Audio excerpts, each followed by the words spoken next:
বেদনা যে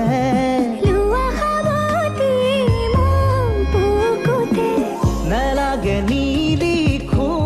কাহিনী আধা মই আধা তুমি প্ৰণয়ৰে খিলা পাততে আছো দুয়ো আমি